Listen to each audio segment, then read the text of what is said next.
कि मरने वाले के घर क्या पहुंचाओ, खाना पहुंचाओ।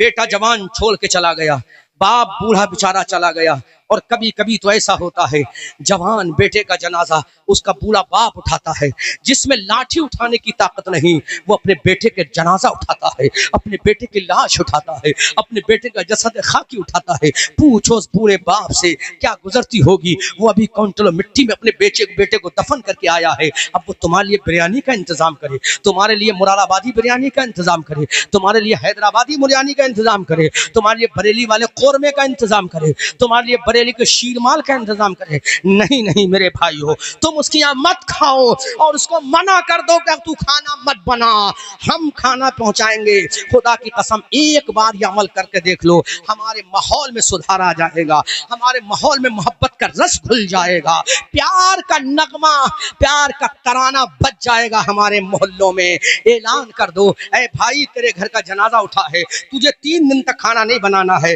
हम तेरे घर खाना पहुंचाएंगे। आज उसने पहुंचा दिया, कल उसने पहुंचा दिया, परसों उसने पहुंचा दिया, उसके दिल को ठंडक पहुंचेगी, उसके दिल को सुकून पहुंचेगा। या अल्लाह तेरे नबी के किसी उम्मती ने तो मेरा ख्याल किया है, या अल्लाह इस पर करम कर देना। अब वो तेरे लिए दुआ करेगा, दुआ मजलूम की दुआ भी अल्लाह कबूल करता है और मजलूम की बद्दुआ भी अर्श आज़म के पाए से टकराती है। इसलिए मुसलमानों, मरने वाले के घर खाना पहुंचाओ, खाने की उम्मीद मत रखो। यही तुम्हारे नबी की 1500 साल जश्न बिलाद शरीफ का पैगाम है, यही तुम्हारे नबी की अजमत वाला पैगाम है। अल्लाह अकबर कबीरा। अब मेरे नबी सल्लल्लाहु अलैहि वसल्लम के सहाबा ने सब कुछ कुर्बान कर दिया। हद तो ये है सैयद साहब, एक रिवायत मैंने पढ़ी है, जब मेरे आका सल्लल्लाहु अलैहि वसल्लम ने मक्का के मुहाजिरों को मदीना के अंसारियों में रिश्ते खुब्बत जब बनाया था, भाई भाई का रिश्ता पैदा किया था, तो एक अंसारी सहाबी थे, उन्होंने कहा ऐ मेरे आका, इस मेरे मुहाजिर भाई से कहो कि मेरे बहुत सारे बागात हैं, इसको जो पसंद आए वो ले ले, और मेरी बीवियों में से जो इसको पसंद हो मैं उसको तलाक दे दूंगा और इसके साथ निकाह कर दूंगा।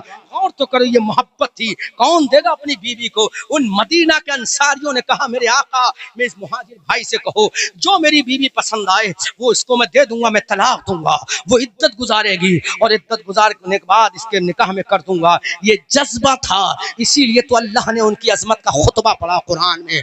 उठाओ अल्लाह का कुरान पढ़ो, तर्जुमा इमाम अहमद रजा का, लक़द ताबल्लाह अला नबिय्यिन वल मुहाजिरीन वल अंसार। अल्लाह की रहमत मुतवज्जे हुई किसकी तरफ, नबी की तरफ, मुहाजिरीन की तरफ और अंसारे मदीना की तरफ। ये मकाम है। खुदा की कसम तुम उसी नबी के उम्मती हो जिस नबी के पहले वाले उम्मतियों ने ये कारनामे अंजाम दिए हैं। तुम भी अंजाम दो, अपने पड़ोसी का हक अदा करो। खुदा की कसम नबी भी खुश हैं, खुदा भी खुश हो जाएंगे, और जब नबी खुश हो जाएंगे तो हमारा आलम ये होगा, इजाबत का सेहरा, इनायत का जोड़ा, दुल्हन बन के निकली दुआए मोहम्मद, इजाबत ने झुककर गले से लगाया, बड़ी नाज से जब सदाए मोहम्मद, रजा पुल से अब वजद करते गुजरिए कि है रब्बे सल्लिम सदाए मोहम्मद। अब मैं मुख्तसर सी बात और कह के आगे गुजर रहा हूँ, 10 मिनट और तकरीर करूँगा, उसके बाद आप मुझसे मत कहिएगा, पूरे 2 बजे इंशाअल्लाह मैं तकरीर खत्म कर दूंगा, क्योंकि सैयद साहब का हुक्म है। अगर सैयद साहब का हुक्म ना होता तो मैं कभी 2 बजे तक नहीं कर, 40 मिनट से ज्यादा तकरीर ना करता, लेकिन चूंकि ये इनका हुक्म है कि इन्हीं के नाना हमारी शफात कराएंगे, इन्हीं के बाबा हसन और हुसैन जन्नती जवानों के सरदार होंगे, इन्हीं के दादा अली जन्नत के टिकट को बांटने वाले हैं। आला हजरत तभी तो फरमाते हैं, मादूम न था साये शाहे सकलैन, उस नूर की जलवा गाती जाते हसनैन, तमसील ने उस नूर के 2 हिस्से किए, आधे से बने हसन आधे से बने हुसैन। सुभान अल्लाह, ये उसी की नस्ल का ये चमकता फूल सैयद जावेद मियां है, इनका ससुर भी हैं। सुभान अल्लाह, अल्लाह ताला उनको गरीक रहमत फरमाए, दर्जात बुलंद फरमाए। हजरत सैयद शाहिद मियां साहब क़िबला रामपुरी अलैहि रहमतुर रहमान, ये वो बुजुर्ग हैं जिनका बहुत गहरा ताल्लुक है मेरी ज़ात से, मेरा उनसे बहुत गहरा ताल्लुक है। सैयद शाहिद मियां अलैहि रहमा मेरे खुसरे मोहतरम अल्लामा कारी अमानत रसूल अलैहि रहमा के बहुत गहरे दोस्त थे। सुभान अल्लाह, इस निस्बत से जो रिश्ता इनका उनसे होता है वही मेरा भी उनसे रूहानी रिश्ता होता है। इसीलिए इनके एक हमजुल्फ हैं सैयद साहब, बहुत भारत के बहुत मशहूर और मकबूल मुक़र्रिर सैयद मुकीमुर रहमान साहब, बड़े अच्छे हमारे दोस्त हैं, अल्लाह उन्हें सलामत रखे। इनके खुसरे मोहतरम को अल्लाह ने बड़ी फजीलत अता फरमाई। और क्यों ना फजीलत अता फरमाई, एक तो सैयद थे, दूसरे तकवे के अलम बरदार थे, शरीयत से समझौता नहीं किया। रामपुर में हालात एक के बाद एक खराब होते रहे, लेकिन सैयद साहब ने ऐलान कर दिया, रामपुर के नवाबों, तुम्हें नबी की नवाबी मुबारक, तुम्हें तुम्हें तुम्हें नवाबों की नवाबी मुबारक हो, मुझे मुस्तफा की गुलामी मुबारक हो।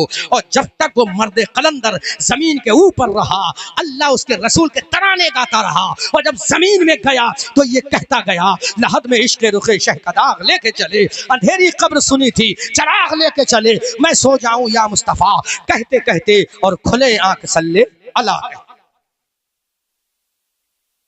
और करो, ये मकाम है, जब इन लोगों का ये मकाम है तो हसनैन करीमैन का मकाम क्या होगा। अब मेरे नबी के दादा हजरत अब्दुल मुत्तलिब पैदा हुए।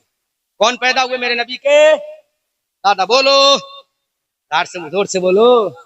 अगर मेरे नबी के दादा का नाम ले लोगे ना तो मेरे नबी खुश हो जाएंगे।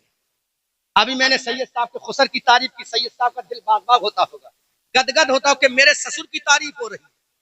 तो जब ससुर की तारीफ हो तो दामाद खुश हो, जब दादा की तारीफ होगी तो पोता कितना खुश होगा। जो नबियों का इमाम, ऐसा पोता है जो नबियों का इमाम है। सुभान अल्लाह, यह अजमत है मेरे आका की। मेरे नबी के दादा हजरत अब्दुल मुत्तलिब कहाँ पैदा हुए? अरे माशाल्लाह, इस बच्चों को 10 का नोट दो बेटा, बोले ना, जल्दी आओ, जल्दी देर निकल, जल्दी आओ बेटा, 10 का नोट दो बच्चों को।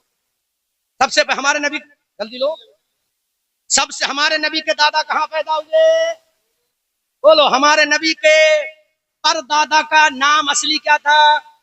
फिर से लो 10 रुपए, इस बच्चों फिर से 10 रुपए दो, बहुत तेज बच्चे, जल्दी दो, देर ना करो, देर ना करो। हम चाहते हमारी कौम को जवाब दो क़याम में, जवाब दो, कह के जाऊंगा, बुरा लगे तो मत बुलाना दोबारा।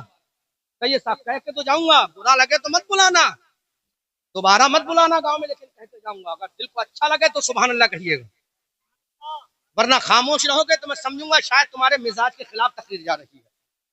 हर चीज आपके मिजाज के मुताबिक नहीं कर सकता।